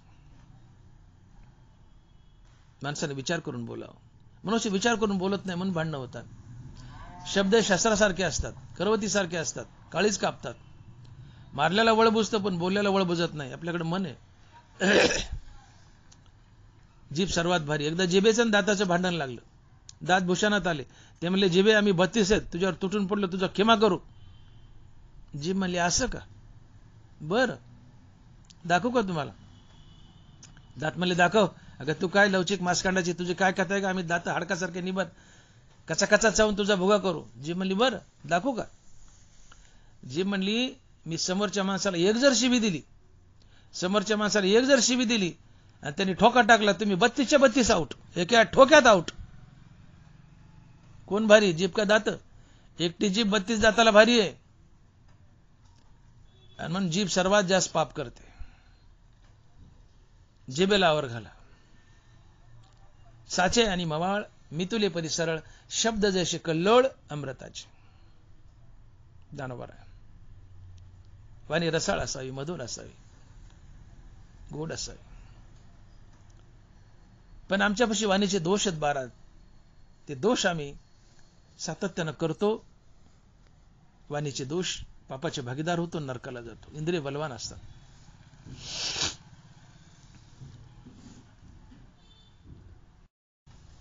म्हणून जिभेला आवर घाला. जिभेला आवर घाला. बोलण्याच्या बाबतीत आणि खाण्याच्या बाबतीतही. जीभ बोलायलाही मोकार सोडू नका आणि जीभ खायला अर्थात चरायलाही मोकार सोडू नका. ज्ञानोबराय बोलतायत, श्रोत्रादी इंद्रिय आवृत्ती परी रसने नियमून करती, ते सहस्रदा कवळी जिती विषयी. लक्ष द्या ज्ञानोबराच्या वयाकडे. श्रोत्रादी इंद्रिय आवृत्ती परी रसने नियमून करती, ते सहस्रदा कवळी जती विषयी. ना तरी वरीवरी पालवी खुडीजे आणि मुळी तरी उदक घालीजे, मग कैशेनी नाशू निपजे वृक्षात या. ते उदकाच्या निबळे आदिके आडवेनी अंगे फाके, तसा मानसी विषय पोखे रसनेद्वारे. हे वाक्य महत्वाचे आहे. तसा मानसी विषय पोखे रसनेद्वारे. जीभ मोकार सोडू नका. बोलायलाही मोकार सोडू नका आणि खायलाही मोकार सोडू नका. का? तसा मानसी विषय पोखे रसनेद्वारे. बोलायला मोकार सोडी, ती चाटळसारखं बोलील, वाणीचे जे दोष आहेत 12 ते करल, पाप करल, तुम्हाला संसार बंधनात बांधेल. पाप भोगावंच लागतं, मोक्ष दुरावेल. बोलायला मोकार सोडली, संसार बंधनात बांधते. चरायला खायला मोकार सोडली, संसार बंधनातच बांधते. का? तसा मानसी विषय पोखे रसनेद्वारे. आम्ही साधक लोक सगळे ज्ञानेंद्रिय आवरतो. श्रोत्रादी इंद्रिय आवरती परी रसने नियमून करती आणि सहस्रदा कवळी जिती विषयी. जर जीभ चरायला खायला मोकळी सोडली तर ती विषयात बांधते. विषय बलवान होतात, विषय पुष्ट होतात. आणि ज्याचे विषय पुष्ट आहेत त्याला देव दुरावतो, त्याचं पतन होतं. आणि म्हणून साधारण जीवनात सोडावं, पण परमार्थिकाने सुद्धा चुकूनही जिभेचे लळे पुरवू नयेत. साधारण जीवाचं तर सोडून द्या, पण जे परमार्थाला लागतात, परमार्थाला लागलेत, त्यांनी जिभेचे लाड करू नका. मोठी गंमत असते. आम्ही महाराज लोक कीर्तनकार, प्रवचनकार, एखाद्या गावात कीर्तनला गेलो तर लोकांची एक भावना असते की महाराजांनी आमच्या घरी यावं, आमच्या घराला त्यांच्या पायाची धूळ लागावी. भावनिक असतात. त्यांना वाटतं महाराज आले, त्यांचे चरण आमच्या घराला लागले, त्यांची धूळ लागली, आमचं कल्याण होईल, आमच्या संसारात बरकत येईल. ठीक आहे, त्यांच्या दृष्टीने बरोबरच. मग महाराज घरी यायला लागलाय. मग महाराज आपल्या घरी पहिल्यांदाच आले म्हणून त्या घरची माता, त्या घरची बाई नाना प्रकारचे पदार्थ तयार करते. बाईंनी बांधले बुंदीचे गोळे. आम्ही महाराज कीर्तनकार गेलो, आणले साठकावून बुंदीचे गोळे. दुसऱ्या दिवशी दुसऱ्या गावाला कीर्तन आहे. जेवायला बोलले, महाराज आलेत, पहिल्यांदाचे आलेत. बाईने केली बासुंदी, महाराजांनी हल्ली सटकून बासुंदी. तिसऱ्या दिवशी तिसऱ्या गावाला कीर्तन. काय महाराज आलेत, कीर्तनकार आलेत, पहिल्यांदाचे आलेत. बाईने केली जिलाबी, महाराजांनी हल्ली सटकून जिलाबी. रोज कीर्तन, रोज नवगाव, रोज नवा पदार्थ. महाराज सटकून हाणतो, मटके एवढं मोठं पोट होतो आणि मग कीर्तनात म्हणतो, पोटावर हात फिरीत, ही आमची श्रीमंती आहे, हे आमचं वैभव आहे. ठीक आहे, शारीरिक दृष्ट्या असेल तुझं वैभव, मोठी डेअरी तुझं वैभव असेल, डेअरी तर घाणच दिसते, पण ठीक आहे, ही आमची श्रीमंती, पोटावर हात फिरत आमची श्रीमंती, वैभव, ठीक आहे, तुझ्या दृष्टीने असेल. पण जीभ चरायला मोकळी सोडीस तर तुझं पतन होईल. मग तू साधारण जीवास किंवा कीर्तनकारास, कुणीही असो. तैसा मानसी विषय पोखे रसनेद्वारे. हो, श्रोत्रादी इंद्रिय आवृत्ती परी रसने नियमो न करती, ते सहस्रजा कवळी जिती विषयी. बाकीचे इंद्रिय आवरलेस पण जीभ चारायला मोकळी सोडीस, ज्ञानोबा म्हणतात विषय तुला घेरतील. कारण जिभेच्या चरण्यातून इगार आठवते, जिभेच्या चरण्यातून विषय बलवान होतात. मनुष्य ज्ञानेंद्रियाचे सर्व विषय भोगतो, त्यातून पापाची निर्मिती आणि त्यातून पतन, मनुष्य नरकालाच जातो. पण जिभेला आवर घाला. एखादं झाड आहे, ते उंच वाढू नये. वर समजा एखादी खांब्याची तार आली आणि झाड, त्या नेमकं तारी खाली, आपण काय करतो, झाडाचे शेंडे खुडतो. पण मुळाला पाणी घालायचं चालू आहे. ज्ञानोबा म्हणले ते वर वाढायचं थांबेल, पण ते आडवं फाकल म्हणले. ते उदकाचे निबळे अधिके, आडवेनी अंगे फाके, तसा मानसी विषय पोखे रसनेद्वारे. शेंडे खुडलेत पण मुळाला पाणी घालतायत, ते उभ्याच्या आधी आडवं वाढेल. बाकीचे इंद्रिय आवरलेत पण जिभेला चरायला मोकळं सोडे, मनात विषय पोचतील, पतन होईल. आणि म्हणून प्रामुख्याने जिभेला आवर घाला. दोन गोष्टीला आवर घाला. प्रभू रामचंद्र वनवासात असताना लक्ष्मणाने हट्ट केला की दादा मला आत्मज्ञान द्या. प्रभू रामचंद्र म्हणले तू जा कैलासावर, महादेव तुझे सद्गुरू आहेत, तुला देतील ते ज्ञान, जा. लक्ष्मण भगवान शंकराकडे चाललाय आणि लक्ष्मण येतोय हे भगवान शंकरानं ओळखलं, पाहिलं. भगवान शंकर उठले, विवस्त्र झाले, एका हातात जीभ धरली, एका हातात लघवीची जागा धरली आणि उभे राहिले. लक्ष्मणाला ते किळसवानं वाटलं. तो भगवान शंकराला न बोलता माघार निघून आला आणि प्रभू रामचंद्राकडे तक्रार केली. म्हणले असा कुठे किळसवाना देव असतो का, असं केलं म्हणले त्यांनी. रामचंद्र हसले आणि म्हणाले अरे लक्ष्मणा, त्यांनी तुला आत्मज्ञानच शिकवलं. म्हणले कसं काय? म्हणले त्यांनी तुला संकेत दिला की जो आपल्या जिभेला आणि आपल्या शिश्नाला आवर घालतो त्याला लवकरात लवकर आत्मज्ञान होतो आणि तो देव बनतो, तो मुक्त होतो. जिभेला आणि शिश्नाला आवर घाला, लवकर मुक्त व्हाल, सद्गुरू आणि देव लवकर भेटतील. जिभेला आवर घाला. आणि म्हणून ज्ञानोबाराचे इथं हट्ट आहे की इंद्रिय बलवान आहेत, त्यात जीभ सर्वात बलवान आहे. बाकीच्या इंद्रियांना तुम्ही तोडले, येरा इंद्रिया विषय तुटे पर नियमू नये रस हटे. बाकीच्या इंद्रियांना तोडले पण जीवेला फारसं नियमन केलं नाही. तर विषय बलवान होतात. जीभ चारायला मोकळी सोडू नका. इगारा आठवते. इगारा नवीन शब्द आहे पण आहे ग्रामीण भागात. इगारा आठवते. जीभ चारायला मोकळी सोडली की इगारा आठवते. सर्वप्रथम जिभेला आवर घाला. जिभ या पाची ज्ञानेंद्रियात सर्वात बलवान आहे, सर्वात जास्त पाप करते. तिला दुहेरी कर्म आहे. ती चवही घेते आणि बोलतेही, आणि दोन्ही प्रकारे पाप करते आणि तुम्हाला नरकाला धाडते. आणि म्हणून ही जी जीभ आहे, जे ज्ञानेंद्रिय आहे, त्यातली जी जीभ आहे ही बलवान आहे, जास्त पाप करते, डबल पाप करते, सर्वात जास्त पाप करते आणि तुम्हाला संसार बंधनात बांधते.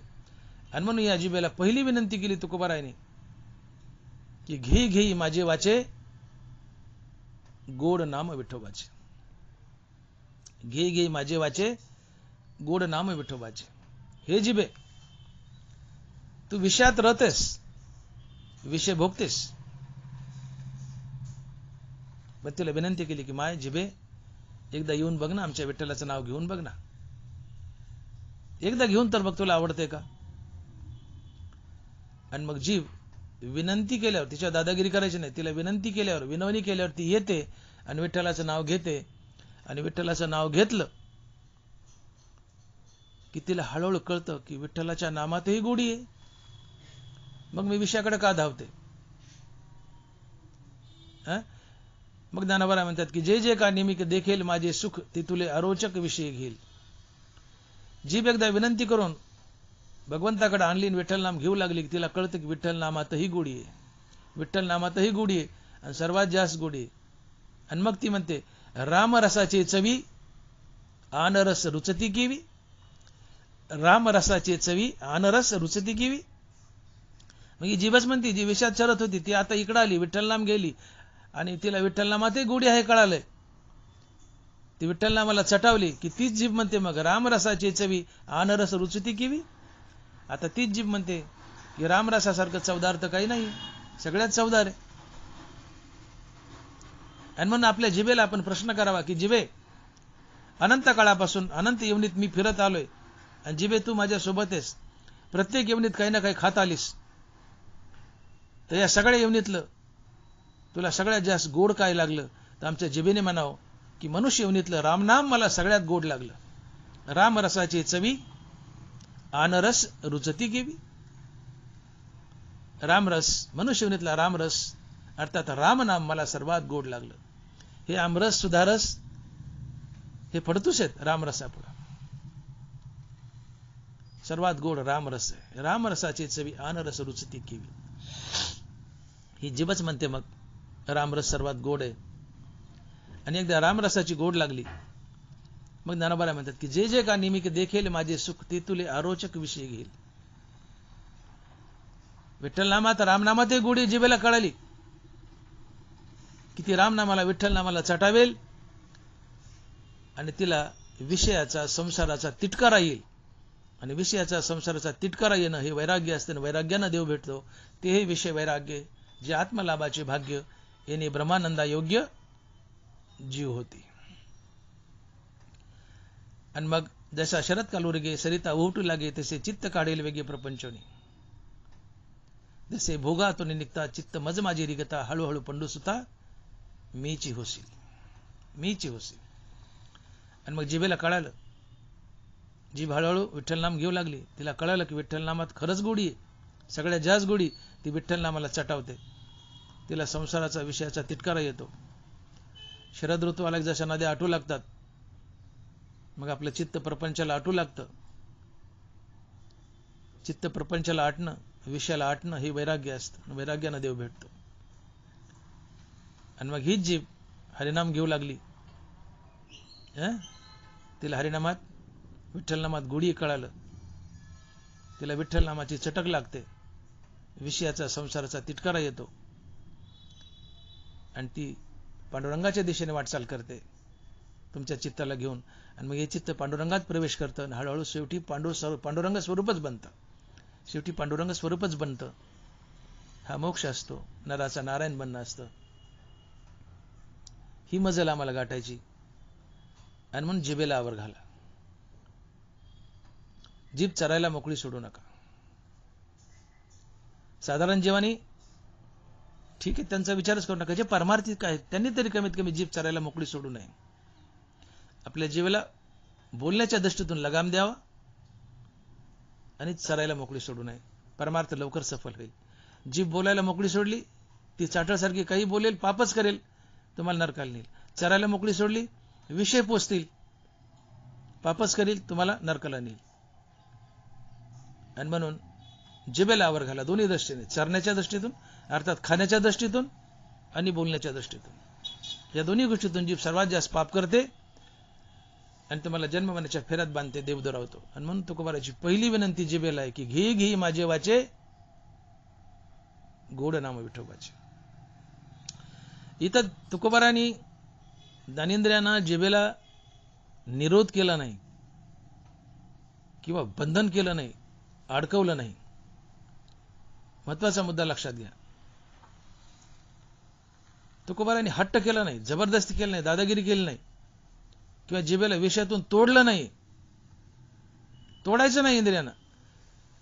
इंद्रियांना विषयात चरू द्यायचं, फक्त विषय बदलायचा. इकडचं दार इकडं मोडायचं. जीभ चरते ना, विषयात चरते ना, तिला चरू द्यायचं, पण गलिच्छ बोलण्यात नाही किंवा खाण्यापिण्यात नाही. तिला तिथून काढायचं आणि पांडुरंगाच्या दिशेने न्यायचं आणि विठ्ठल नामात चरू द्यायचं. ज्ञानेंद्रियाला विषय भोगू द्यायचे, विषयातून बाहेर काढायचं नाही. विषय भोगू द्यायचे, पण विषय बदलायचे. बाहेर काढायचे नाही म्हणजे विषय बदलायचे. नैसर्गिक दृष्ट्या ज्या विषयात ते रत आहेत त्यातून बाहेर काढायचे आणि भगवंताच्या दिशेने लावायचे. अर्थात गलिच्छ बोलण्यातून, गलिच्छ खाण्यातून जीभ काढायची आणि तिला विठ्ठल नाम घ्यायला लावायचं.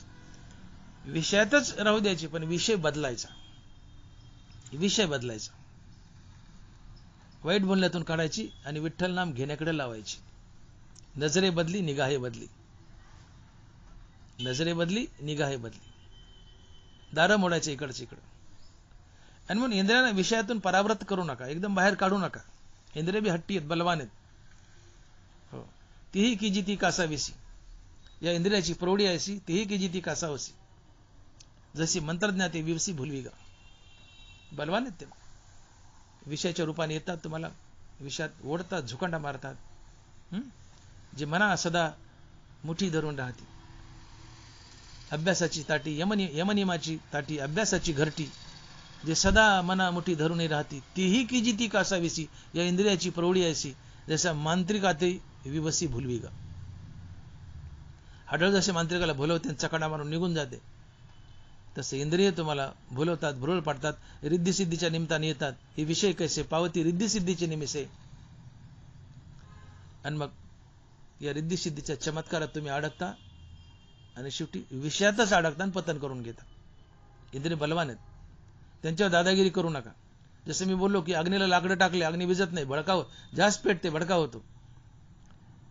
इंद्रियाला जास्त दाबलं, दादागिरी केली, त्यांचा निरोध केला, जास्त पेटून उठतात, अग्नीसारखा भडका होतो. आणि म्हणून त्यांच्यावर दादागिरी करण्यापेक्षा त्यांना इंद्रियांना विनंती करायची, समजावायचं, गोड बोलायचं. आणि तुकोबारांनी तेच केलंय. त्यांना विनंती केली, प्रेमानं समजावलं की घे घे माझे वाचे गोड नाम विठोबाचे. गोडीने समजावले तिला आणि विठ्ठलाच्या नामाकडे आणले ना, तर जीभ विठ्ठल नाम घ्यायला लागली. आणि मग ही जीभ म्हणते अमृताहुनी गोड नाम तुझे देवा. राम रसाचे चवी अन रस रुचती की. आणि मग ही जीभ विठ्ठल नाम घेऊ लागली. बस मग काय हाताला चालतं. विठ्ठल नाम घ्यायला लागली जीभ की मिटलंच की हो. देव भेटतोच ना एक दिवस. मुखी नाम हाती मोक्ष, मुखी नाम हाती मोक्ष, ऐशी साक्ष बहुताची. देव भेटतोच. जीभ आता नाम घ्यायला लागली. आणली आपण इकडं, पण विनंती करून आणली, चुच करून आणली. घे घे माझे वाचे गोड नाम विठोबाचे. आणि मग एकट्या जीवेवरच कसं भागेल? बाकीचे इंद्रिय आणावं लागतील, डोळा आणावं लागेल. दुसऱ्या चरणात महाराज म्हणतात, तुम्ही घ्या रे डोळे सुख, पहा विठोबाचे मुख. तुम्ही घ्या रे डोळे सुख, पहा विठोबाचे मुख. डोळ्यालाही इंद्रियातून, डोळ्यालाही विषयातून परावृत्त करायचे आणि विठ्ठलाच्या रूपावर आणून स्थिर करायचे. जिभेनंतर डोळाचा असा ज्ञानेंद्रिय की जो नंबर 2चा पापी आहे. जीभ नंबर 1ची पापी आहे, डोळा नंबर 2चा पापी आहे. हो. रूप हा डोळ्याचा विषय. रूप 2 प्रकारचे, भ्यासुर आणि सुरेख. भ्यासुर आणि सुरेख रूपाचे स्वरूप देख, जे उपजवी सुखदुःख नेत्रद्वारे. रूप हा डोळ्याचा विषय. रूप 2 प्रकारचं, भ्यासुर आणि सुरेख. सुरेख रूप डोळ्याला आवडतं, भ्यासुर रूप, घाणेरडं रूप डोळ्याला आवडत नाही. निसर्गात डोळ्याला सुरेख रूप, सुंदर रूप आवडतं. आणि मग मोटरसायकलवर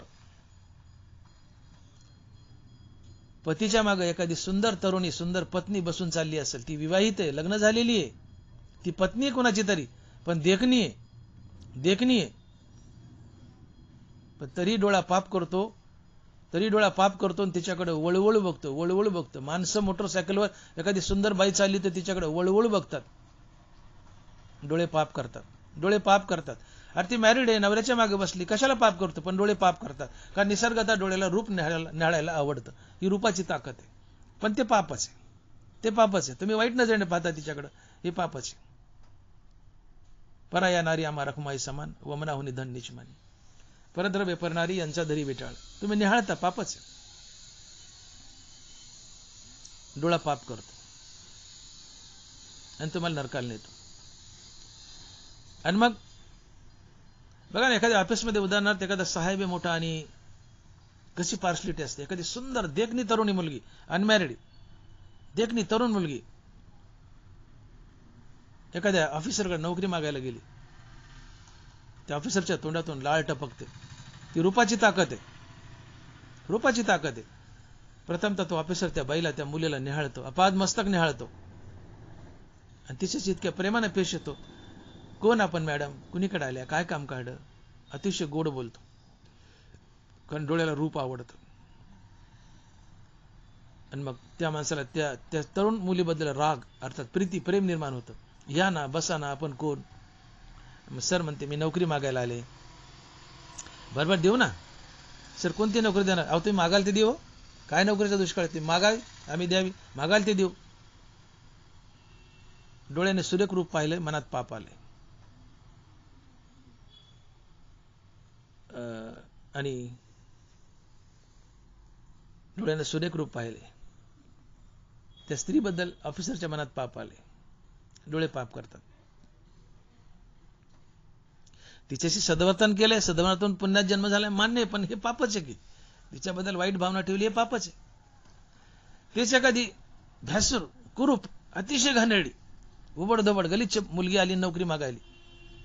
तिला पाहताच याच्या डोळ्याला वाईट वाटलं, द्वेष. तिचं रूप पाहताच याला द्वेष, घृणा निर्माण झाली.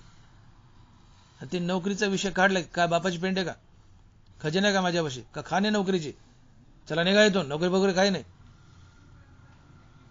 तिला दुखवलं, निंदापर बोलला, वाईट बोलला, तिला दुखवलं, परपीडा केली, पापाचा जन्म झाला. डोळे पाप करतात. सुंदर मुलगी पाहिली, तिच्याबद्दल रागातून सद्वर्तन पुण्य, पण वासना वाईट ठेवली, डोळ्यांनी शेवटी पापच जन्माला घातलं. घाणेरडी मुलगी आली, तिच्याबद्दल द्वेष, घाणघाण बोलला, तिला पीडा दिली, शेवटी डोळ्याने पापच जन्माला घातलं. डोळे पाप करतात.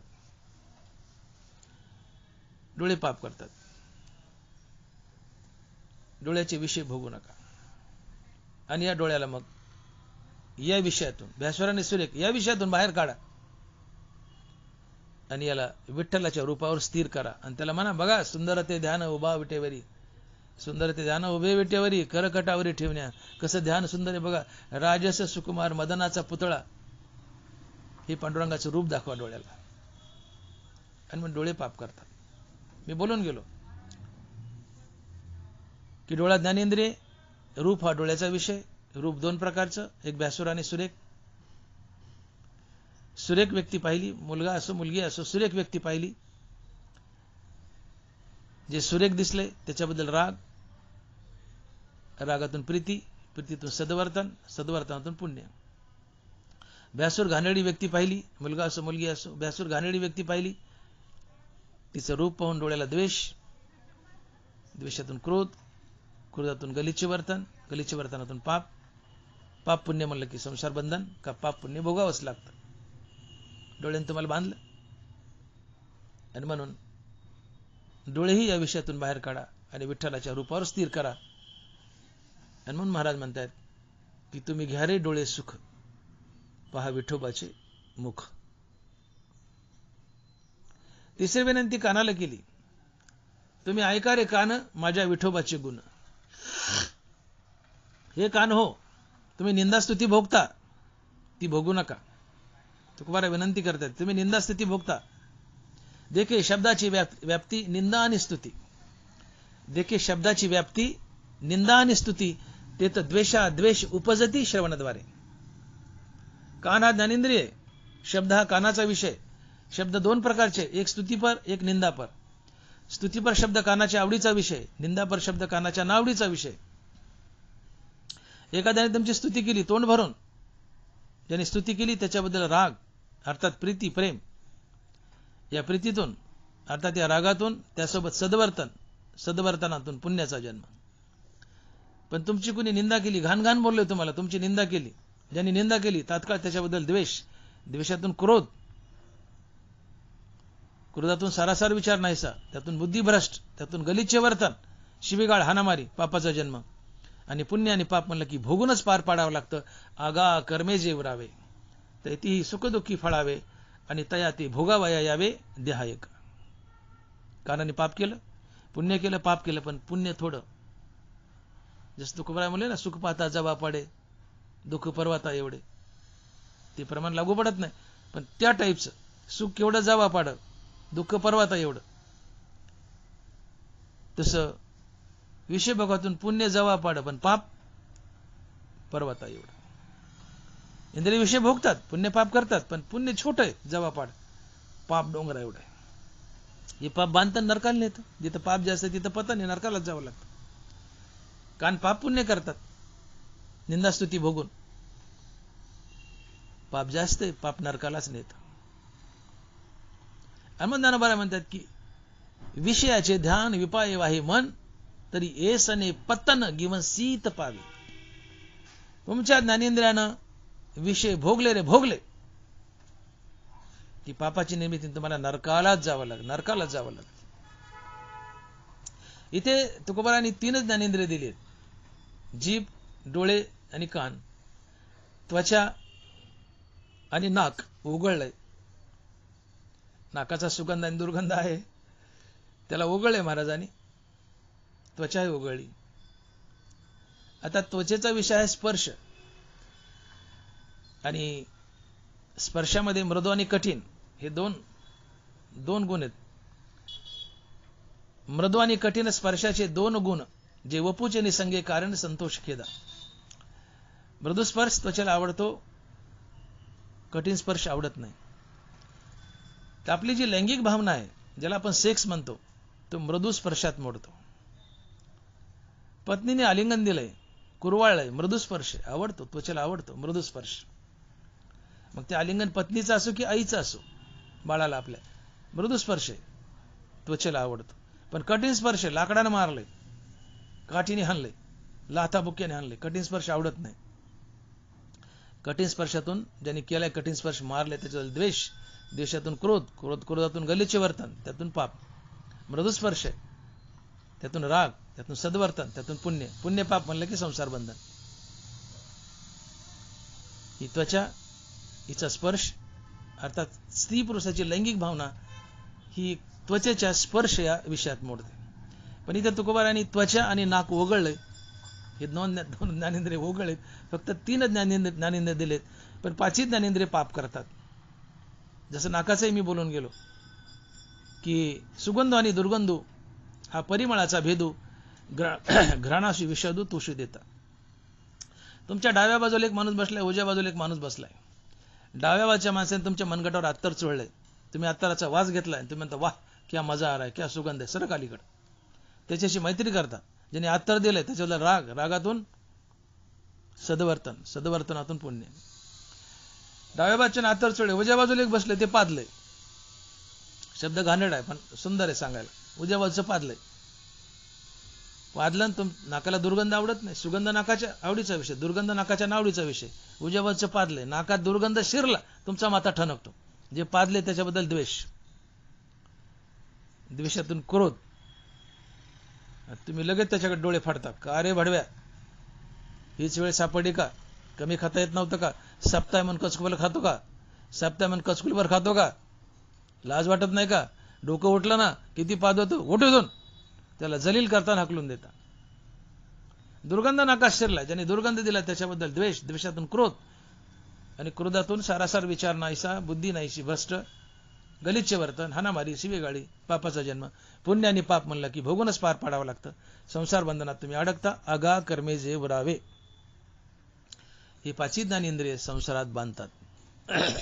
म्हणून स्तुतीने आनंदू नका, निंदेने दुःख होणार नाही. सुगंधाने आनंदू नका, दुर्गंधाने दुःख होणार नाही. पहिलं स्तुतीने आनंदू नका, निंदेने दुःख होणार नाही. स्तुतीने आनंद झाला, निंदेने दुःख होईलच. सुगंधाने आनंदू नका, दुर्गंधाने दुःख होणार नाही. सुगंधाने आनंदी झाला, दुर्गंधाने दुःख होणारच. सुरेख रूपाने आनंदू नका, भ्यासूर रूपाने दुःख होणार नाही. सुरेख रूपाने आनंद झाला, भ्यासूर रूपाने दुःख होणारच. मृदू स्पर्शाने आनंदू नका, कठीण स्पर्शाने दुःख होणार नाही. मृदू स्पर्शाने आनंद झाला, कठीण स्पर्शाने दुःख होणारच. गोड रस खाल्ल्याने आनंदू नका, कडू रस खाल्ल्याने दुःख होणार नाही. गोड रसाने आनंद झाला, कडू रसाने दुःख होणारच. हे ज्ञानेंद्रियाचे विषय टाळा. हे विषय जया ते ना कळती तया, सुख दुःख दोन्ही न पवती, आणि गर्भवासू संगती नाही तया. ज्ञानोबर आहे. तुम्ही ज्ञानेंद्रियाच्या विषयाचा त्याग केला, मी आता बोललो, हे ज्ञानेंद्रियाच्या विषयाचा त्याग केला तर त्याला सुख दुःख दोन्ही होत नाही. तो आत्मानंदात जगत असतो आणि त्याचा गर्भावासही संपतो. अर्थात तो जन्ममृत्यूच्या फेऱ्यातून बाहेर पडतो. का? ज्ञानेंद्रियाचे विषय भोगले नाही तर पाप पुण्यच नाही. पाप पुण्य नाही तर संसार बंधन नाही. त्याचा गर्भवास संपला, तो मुक्त झाला. आणि जीवनात सुखदुःखाची निर्मिती नाही, तो आत्मानंद भोगतो. आणि म्हणून ज्ञानेंद्रियाचे विषय टाळा. स्तुतीने आनंदू नका, स्तुतीने आनंद झाला, निंदेने दुःख होईल. सुगंधाने आनंद झाला, दुर्गंधाने दुःख होईल. सुगंधाने आनंदू नका, दुर्गंधाने दुःख व्हायचं नाही. गोड रस खाल्ल्याने आनंदू नका, कडू रस खाल्ल्याने दुःख होणार नाही. गोड रसाने आनंद झाला, कडू रसाने दुःख होईलच. मृदू स्पर्शाने आनंदू नका, कठीण स्पर्शाने दुःख होणार नाही. मृदू स्पर्शाने आनंद झाला, कठीण स्पर्शाने दुःख होईलच. अशा प्रकारे ज्ञानेंद्रियाचे विषय टाळा. इंद्रिय बलवान आहेत, या इंद्रियांना विनंती करा आणि यांना या विषय भोगातून, या ज्ञानेंद्रियांना या विषय भोगातून, विषय म्हणजे केवळ स्त्री पुरुषाची लैंगिक भावना एवढाच विषय शब्दाचा अर्थ नाही. ही 5 ज्ञानेंद्रिय, 5 ज्ञानेंद्रियाचे स्वतंत्र विषय जी मी बोललो आता, शब्द, रूप, गंध, चव आणि स्पर्श, हे 5 ज्ञानेंद्रियाचे 5 विषय आहेत. आणि हे विषय भोगल्यावर, ज्ञानेंद्रियाने हे विषय भोगल्यावर पाप पुण्याची निर्मिती होते. आणि हे पाप पुण्य तुम्हाला संसारात बांधतं, जन्ममानाच्या फेऱ्यात अडकावं लागतं. का? तर पाप पुण्य भोगूनच पार पाडावं लागतं. आणि मग जोपर्यंत तुमची ज्ञानेंद्रिय विषय भोगतात, हे 5 ज्ञानेंद्रिय हे 5 प्रकारचे विषय भोगतात, तोपर्यंत तुमच्या जीवनात पाप पुण्याची निर्मिती होणारच. पाप पुण्याची निर्मिती झाली की ती भोगण्यासाठी तुम्हाला जन्ममरण घ्यावंच लागणार. तुम्ही जन्ममरणाच्या फेऱ्यात अडकणारच. तुम्ही संसार बंधनात अडकणार. तुम्हाला मोक्ष दुरावला, देव दुरावला. आणि म्हणून जोपर्यंत इंद्रिय विषयात चरतायत तोपर्यंत पाप पुण्य आणि संसार बंधन तुमच्या नशिबी ठेवलेलं आहे. मग या इंद्रियांना विषयातून बाहेर काढा, विषयातून परावृत्त करा, आणि ते प्रेमानं करा, विनंतीनं करा.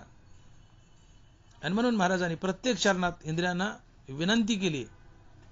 यांचा निरोध करू नका, यांच्यावर प्रहार करू नका, जुलूम करू नका.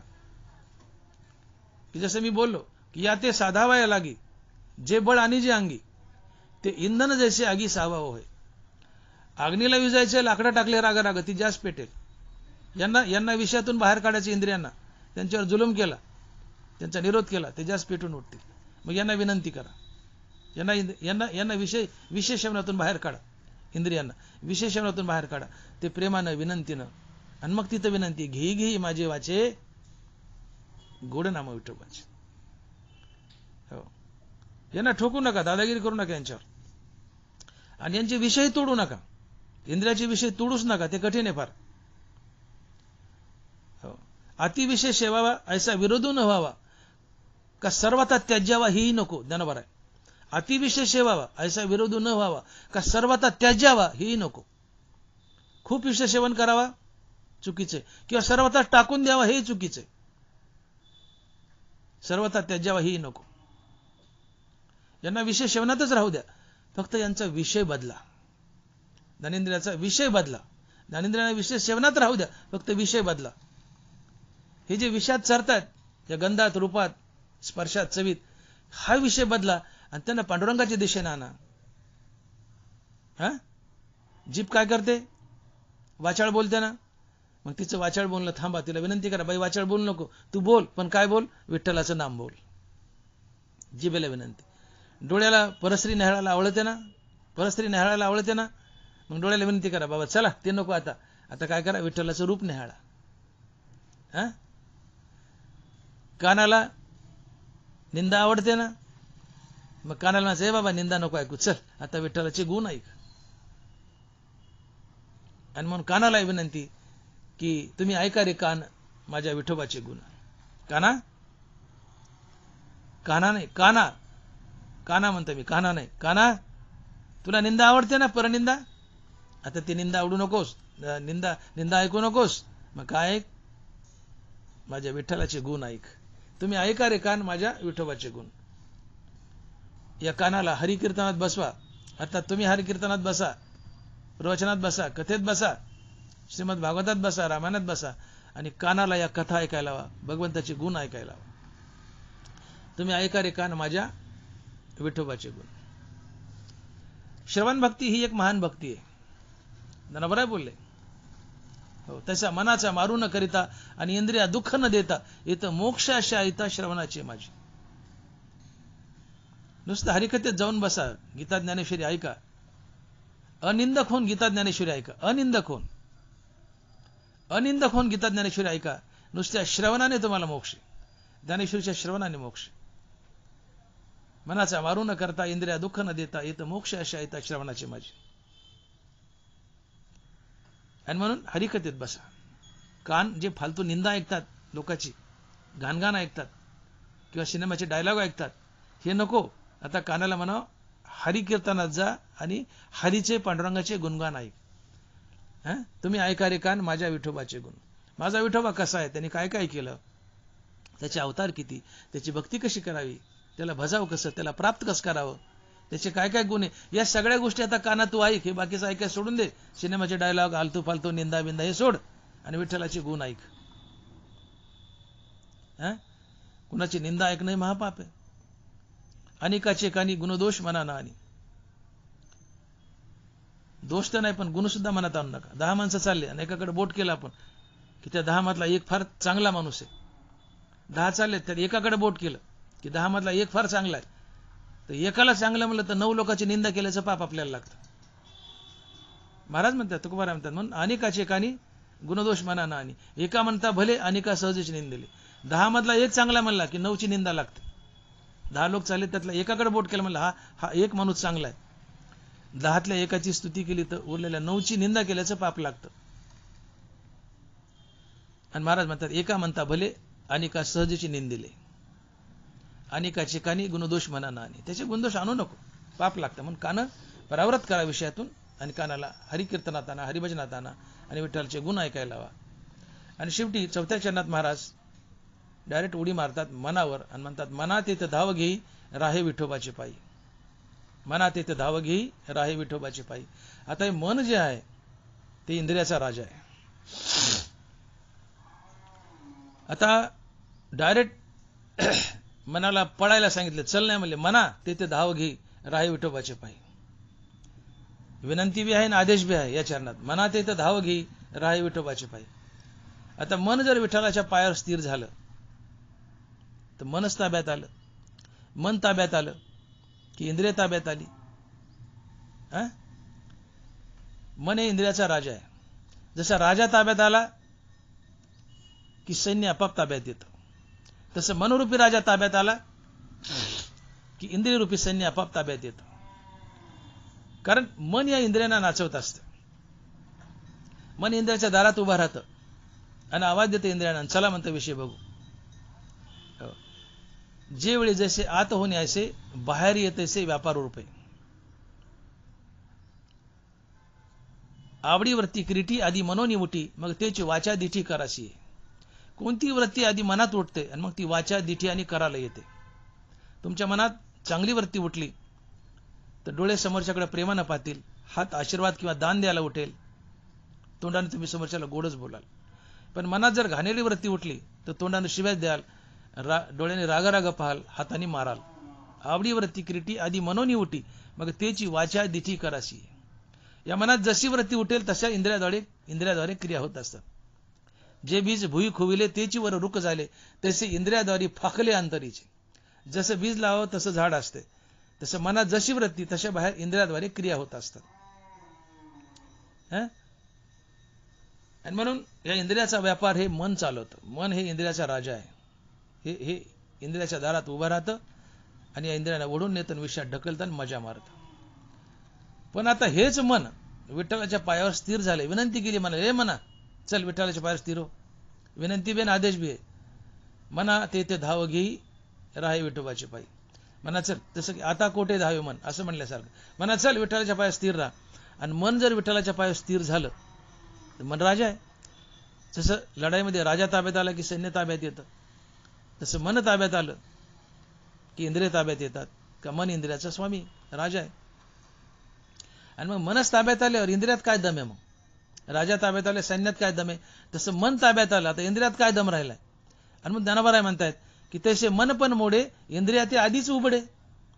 सूत्रधारे विन साई खडे वावो जैशी. उभे नीट आहे का? तसे मन पण मोडे इंद्रिया ते आधीच उबडे. सूत्रधारे विन साई खडे वावो जैशी. मन रूपी राजा ताब्यात आला, आता इंद्रियरूपी सैन्य काय करणार? मनच उतानं पडलंय, इंद्रिय उतानी पडणार. जशा त्या साईखड्या म्हणजे बाहुल्या असतात, कळसूत्री बाहुल्या. सूत्रधार जर निघून गेला, तो बोटावर दोऱ्याने खेळत असतो, पण त्याला जेवायचं, इंटरव्हल झाली, ब्रेक झाला, गेलाय आणि त्याने दोरी अडकून ठेवली. आता त्या बाहुल्या उतान्या पडल्या. सूत्रधारे विन साईखडे वावो जैसी. तो दोऱ्याने नाचवणारा, बाहुल्या नाचवणारा जेवायला गेलाय, दोरा अडकून ठेवलाय, त्या बाहुल्या उतान्या पडल्या. तसं इंद्रियाला नाचवणारं मनच उतानं पडलंय किंवा मेलय तर इंद्रिय उतानी पडणार. सूत्रधार जेवायला गेल्या, बाहुल्या उताने पडल्या. मन मेलय, इंद्रिय उतानी पडली. मन उतानं पडलं, इंद्रिय उतानी पडली. तसे मन पण मोडे म्हणजे मेलय ते मन पण मोडे इंद्रिया ते आधीच उबडे. सूत्रधार येऊन साईकडे वाव जैसी. सूत्रधार दोरा नाचवणारा निघून गेलाय जेवायला, दोरा अडकवला, बाहुल्या उतान्या पडल्यात. मनाचा मन पण मोडलाय, अर्थात मन पांडुरंगाच्या चरणावर स्थिर झाले, मन मेले, इंद्रिय उतानी पडली, इंद्रिय ताब्यात आली. मन ताब्यात आलं, इंद्रिय ताब्यात आली.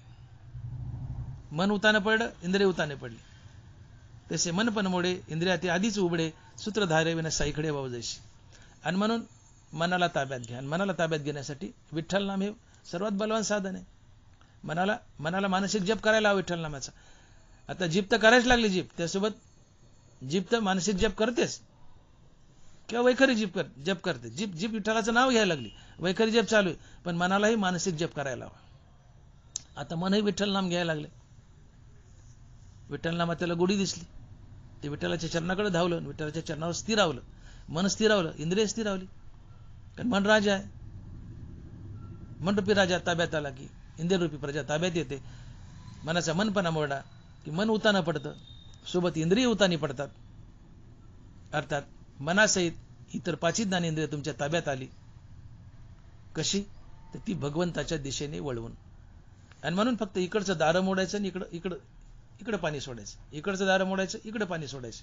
इंद्रिय विषयातून काढायची आणि भगवंताच्या दिशेने वळवायची. इंद्रियाच्या विषयाचा निरोध करायचा नाही, त्यांना टोटल विषय थांबा म्हणायचंच नाही, इंद्रियांना विषयात चरू द्यायचं, पण विषयाचं स्वरूप बदलायचं.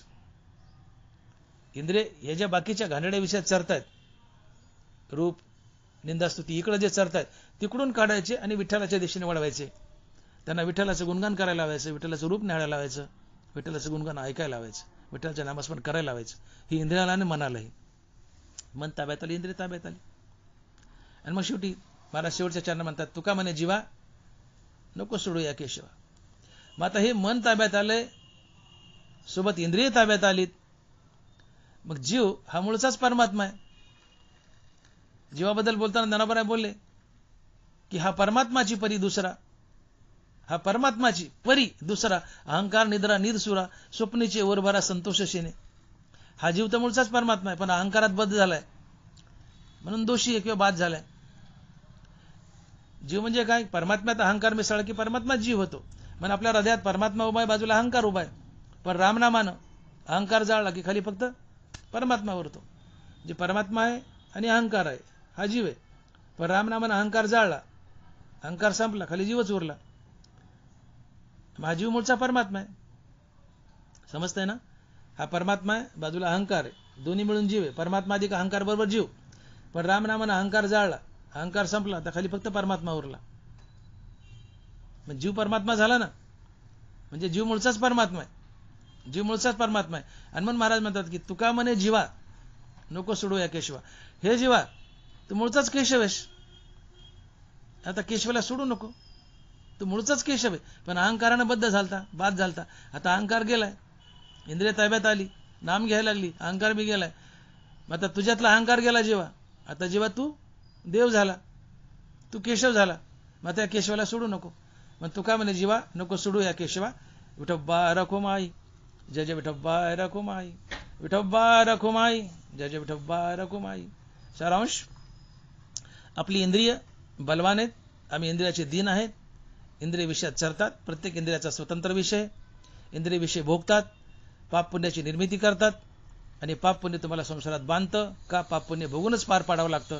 त्यामुळे तुमचा मोक्ष दुरावतो, तुम्ही 84 लक्ष योनीमध्ये अडकता.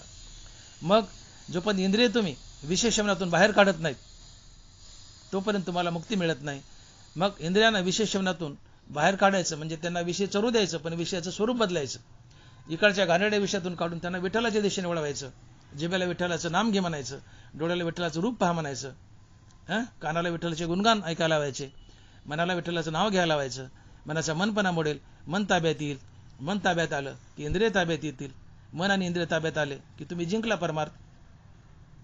तुमचा अहंकार जातो, आणि अहंकार गेला की ज्या जीवात अहंकार आहे म्हणून तो जीव आहे, त्यातला अहंकार गेला की हा जीव देव बनतो, तो मूळचा देव आहे. आणि म्हणून महाराज म्हणतात की हे जीवा आता सगळं आपल्या मनासारखं झालंय, अहंकार गेलाय. तुझ्यात अहंकार होता म्हणून तू जीव होता, आता अहंकार गेलाय रामनामानं, तो मूळचाच परमात्मा आहे. जीवा तुझ्यात अहंकार आहे, परमात्माचेच तू, परमात्माचे. परमात्मा अधिक अहंकार बरोबर जीव.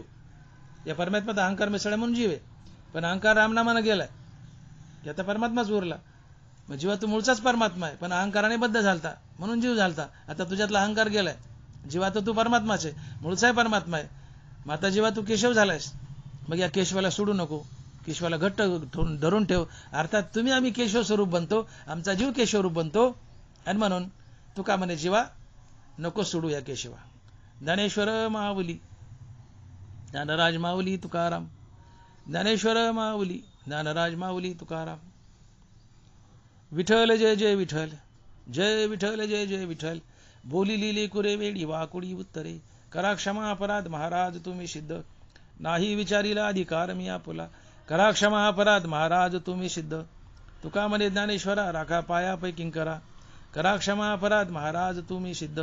ज्ञानदेव तुकाराम, ज्ञानदेव तुकाराम, तुकाराम तुकाराम तुकाराम तुकाराम तुकाराम तुकाराम तुकाराम तुकाराम.